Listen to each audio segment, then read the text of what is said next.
Hello दोस्तों, जैसे कि हम लोग बौद्ध धर्म कंप्लीट कर लिए हैं और फिर हम लोग जैन धर्म कंप्लीट किए, अब सिख धर्म कंप्लीट कर रहे हैं। ठीक, तो आप हम लोग ये कंप्लीट कर लिए, समझिए कि 2 से 3 क्वेश्चन हम लोग का कोई भी एग्जाम में पक्का हो गया। ठीक, कोई भी एग्जाम में पक्का हो गया 2 से 3 क्वेश्चन। ठीक ना।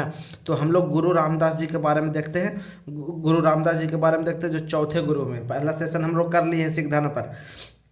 पूरा जैन धर्म भी कर लिए कंप्लीट, बौद्ध धर्म भी कंप्लीट कर लिए हैं, हम लोग सिख धर्म कंप्लीट। समझिए कि हम लोग से 2 से 3 नंबर पक्का हो गया कोई भी एग्जाम के लिए। ठीक, तो अगर वीडियो आप लोग का अच्छा रहा हो तो लाइक कर दीजिए और चैनल को सब्सक्राइब करिए।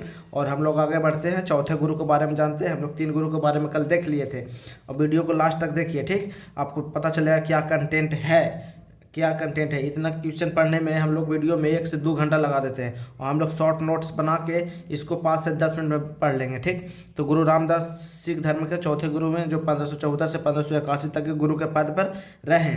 1574 से 1581 तक गुरु के पद पर रहे गुरु रामदास जी सिख धर्म के चौथे गुरु हुए। ठीक, गुरु रामदास ने अमृतसर नामक शहर को बसाया। अमृतसर नामक शहर को कितना बार क्वेश्चन आया हुआ है एग्जाम्स में कि गुरु रामदास ने अमृतसर शहर नामक को बसाया। ठीक, अमृतसर नामक शहर कौन बसाए थे? तो गुरु रामदास जी ने बसाए थे। अमृतसर साहब का पूर्व नाम, पहले नाम क्या था? रामदासपुर था। अमृतसर शहर का अमृतसर नाम क्यों पड़ा? अमृतसर नामक शहर क्यों पड़ा नाम? तो इनको इसलिए पड़ा कि अमृतसर सरोवर है एक, जो शहर के केंद्र में पड़ता है, उसी के नाम पर पवित्र सरोवर है, उन्हीं के नाम पर अमृतसर शहर नाम पड़ गया। ठीक, तो आप इस चीज़ को ध्यान में रखिए, दिमाग में रखिए। और गुरु रामदास भी मुगल बादशाह अकबर के समकालीन थे। समकालीन मतलब एक ही जीवन काल में, मतलब कि वो भी जी रहे हैं, हम भी जी रहे हैं, तो समकालीन हो गए। ठीक ना।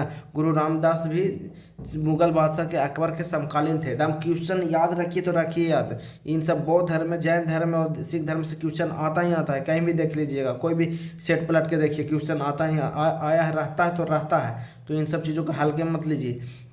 ठीक ना। तो गुरु रामदास भी मुगल बादशाह के अकबर के समकालीन थे। गुरु रामदास ने अपना उत्तराधिकारी अपने तीसरे पुत्र किनको चुने?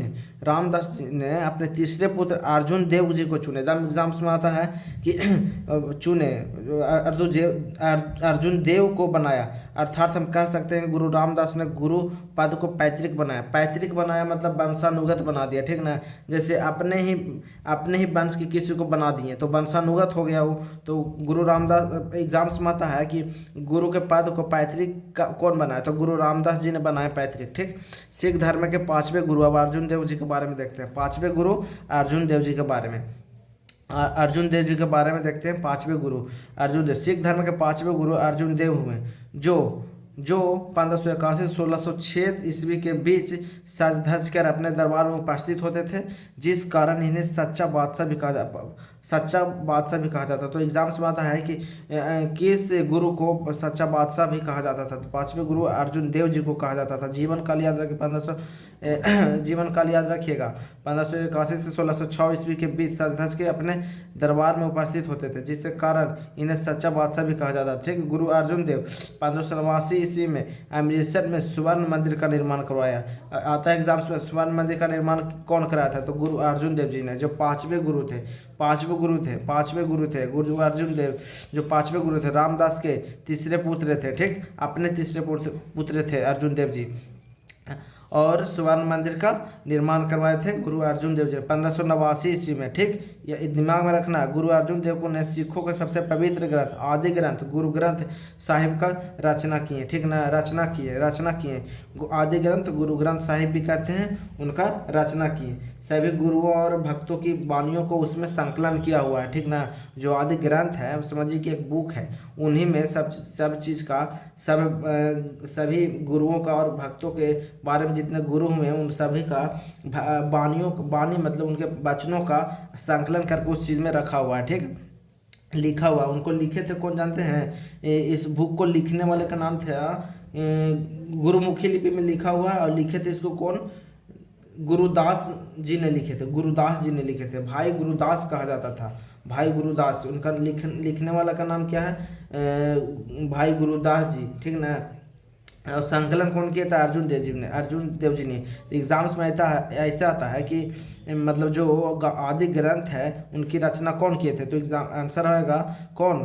गुरु अर्जुन देव जी ने। ठीक, गुरु अर्जुन देव की हत्या की कौन किया था? तो जहांगीर ने करवा दिया था, जहांगीर ने करवा दिया था। उसके बाद सिख धर्म के छठे गुरु हरगोविंद जी बने। गुरु अर्जुन देव की हत्या कौन करवाया था? जहांगीर ने करवा दिया था। जहांगीर ने, छठे गुरु को जहांगीर ने हत्या कर दिया था, यह करवा दिया था। उसके बाद सिख धर्म के छठे गुरु आए हरगोविंद जी, जो 1606 से 1645 तक रहे।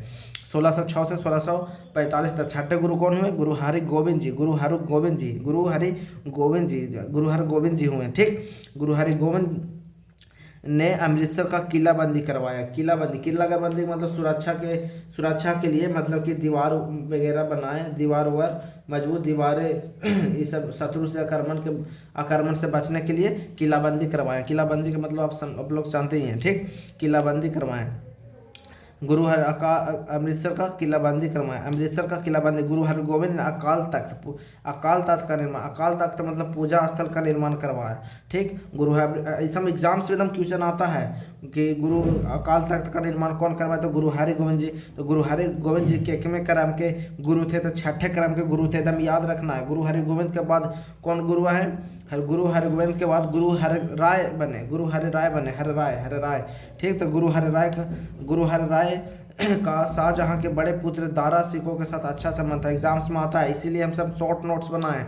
जोन भी क्वेश्चन इंपॉर्टेंट डिटेल में एकदम ज़्यादा के एकदम सिख धर्म के बारे में पढ़ के उन सब चीज़ को हम लोग नोट्स बनाए हैं। ये सब प्रीवियस ईयर क्वेश्चन देख के कैसा क्वेश्चन आता है और कौन सा क्वेश्चन आया है। अगर हम ये भी देखेंगे कि एग्जाम से प्रीवियस ईयर में कौन कौन क्वेश्चन आया हुआ है, तो उसको भी ज़्यादा अगर क्वेश्चन रहेगा तो हम उसको भी संग्रह करके उसको भी डिटेल में उसको भी अध्ययन कर लेंगे। फिर देखिएगा सिख धर्म में, जैन धर्म और बौद्ध धर्म से कोई भी क्वेश्चन छूटने वाला नहीं है हम लोग का। ठीक, तो ये सेकंड पार्ट है सिख धर्म का। ठीक ना, तो आज समझिए कि सिख धर्म खत्म हो जाएगा। नहीं तो एक गुरु नानक जी थे, 10वें गुरु बच जाएंगे, 10वें गुरु बच जाएंगे। तो उनके बारे में, उनके गुरु गोविंद सिंह जी 10वें गुरु हैं, उनके बारे में हम लोग पूरे डिटेल से, क्या उसको बारे में एग्जाम्स में ज़्यादा क्वेश्चन आता है। ठीक, तो उनको और डिटेल से हम लोग अध्ययन करेंगे। चलो आगे देखते हैं कि गुरु हरगोविंद के बाद गुरु हरराय हैं।